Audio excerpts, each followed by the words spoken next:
Hello दोस्तों, bat trans नमस्कार। मैं दीवान सिंह। ये वीडियो केवल और केवल में विशेष अनुरोध के साथ हमारे जो सीनियर एडवोकेट है सेवाराम जी, उनकी टीम, आराइश और एआईवी पार के लिए बना रहा हूँ। और ख़ास करके हमारे जो सीनियर काउंसिल मनीष सिंघवी जी थे उनके लिए। उन्होंने जिस प्रकार से कोर्ट में बहस की और जिस रिजल्ट पर वो पहुंचे, इससे सारे के सारे बैंक पेंशनर बहुत खुश हैं। असली लड़ाई अब होगी। आप ये मनवाने में सफल रहे माननीय सुप्रीम कोर्ट से कि हाँ, आपका जो रेगुलेशन है BEPR 1995 का रेगुलेशन 35, उसमें पेंशन अपडेशन है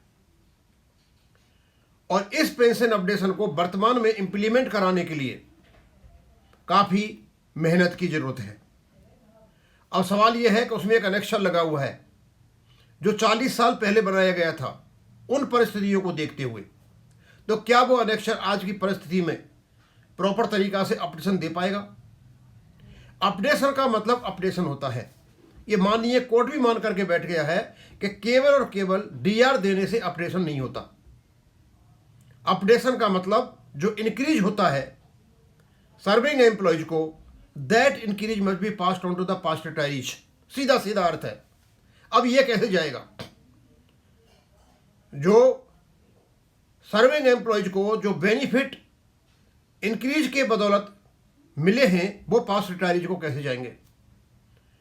तो अनेक्सर तो नहीं दे पाएगा, क्योंकि अनेक्सर में ऐसा कोई फॉर्मूला ही नहीं है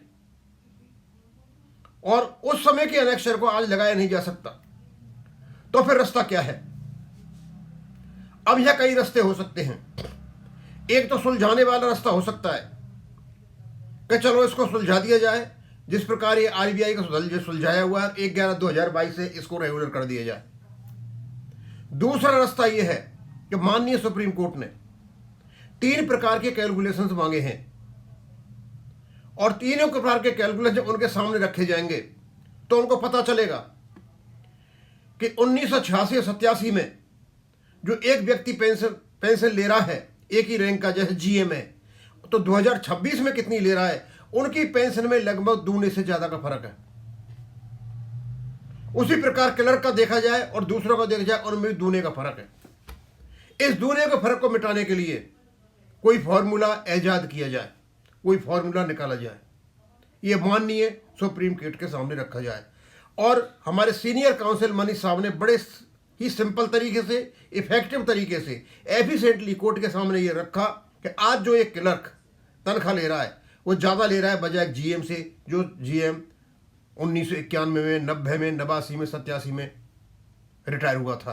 तो ये हो नहीं सकता। ये जो असमानता है आर्टिकल 14 का सीधा सीधा उल्लंघन है, आर्टिकल 21 का भी उल्लंघन है। तो हम पूरी टीम से ये रिक्वेस्ट करना चाहेंगे कि अच्छी तरह से अध्ययन करके कोर्ट के सामने ये रखा जाए, क्योंकि लिस्ट तो इनके पास आ ही जाएंगी। 3 प्रकार की लिस्ट जो कोर्ट के सामने मांगी हुई है उसको गवर्नमेंट भी देगी, उसको हमारे जो टीम है पूरी वो भी देगी, वो भी अध्ययन करेंगे। लेकिन उसका अंतर माननीय कोर्ट के सामने स्पष्ट रूप से होगा और इस पर जोर बात पर जोड़ दिया जाए कि आप खुद ही देख लीजिए कि ये किस प्रकार की पेंशन दे रहे हैं और मतलब लोगों की क्या हालत होगी। माननीय कोर्ट स्वयं उसको देख करके इनको आदेश दे सकता है कि ये जो अंतर आपने पैदा कर रखा है इस अंतर को खत्म कीजिए। उसमें होगा पूर्ण अपडेशन। अब कई प्रकार की प्रॉब्लम आ सकती हैं शुरू में, क्योंकि ये सिविल अपील थी, फंड के पोजीशन को नहीं रखा जा सकता था क्योंकि वो एक नया एलिमेंट होता। सिविल अपील में केवल और केवल 35 पे क्वेश्चन ऑफ लॉ था, वो डिसाइड हो चुका है।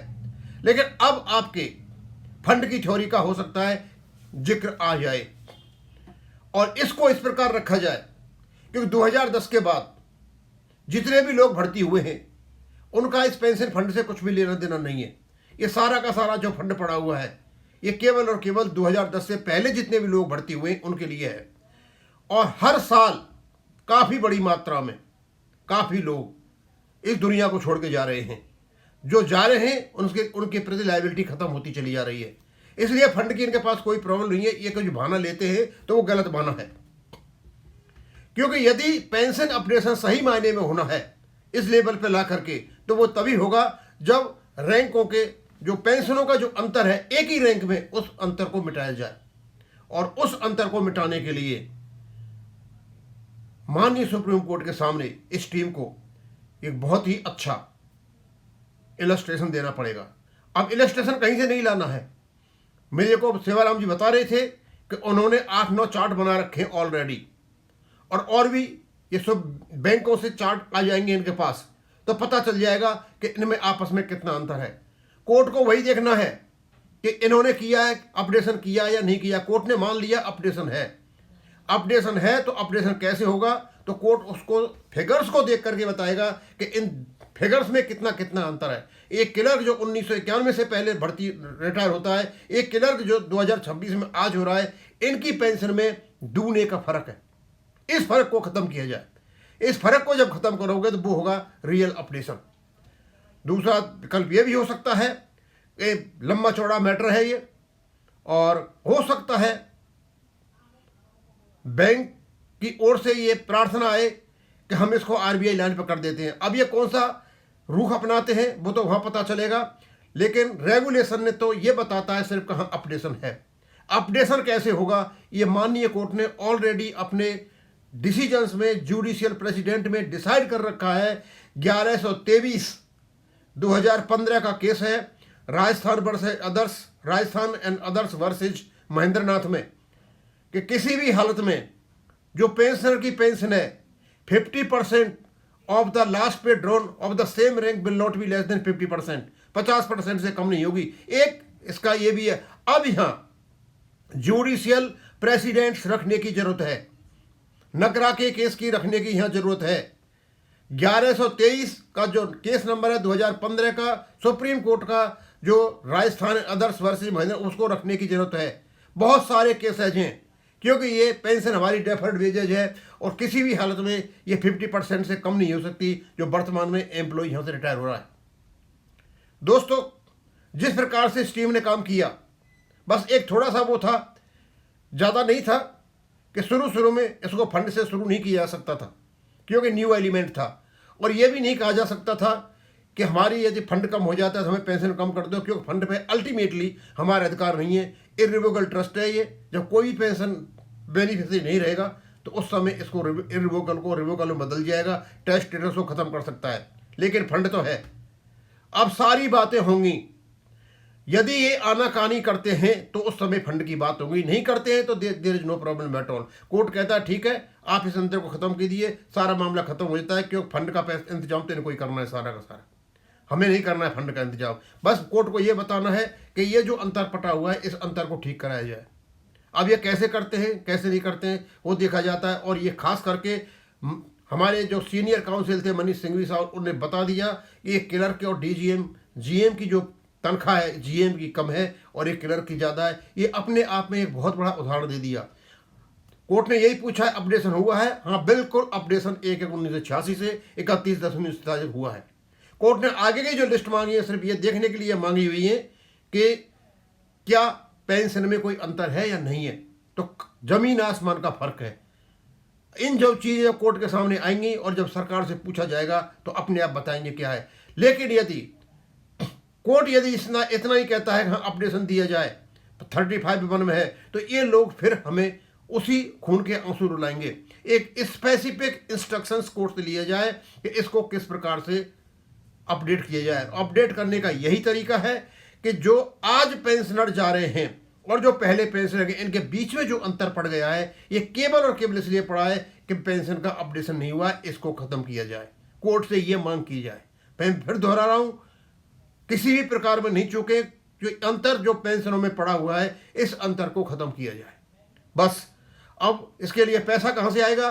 पैसे के चाहो तो आप अपने फंड की बात कर सकते हो, और उन्हें अदरवाइज करने की जरूरत नहीं है। 7 और 11 जो आपके रेगुलेशन है, ऑटोमेटिक आपका जो रेगुलेशन है स्वयं फंड की इंतजाम करता है। अब इसलिए लड़ाई अब है।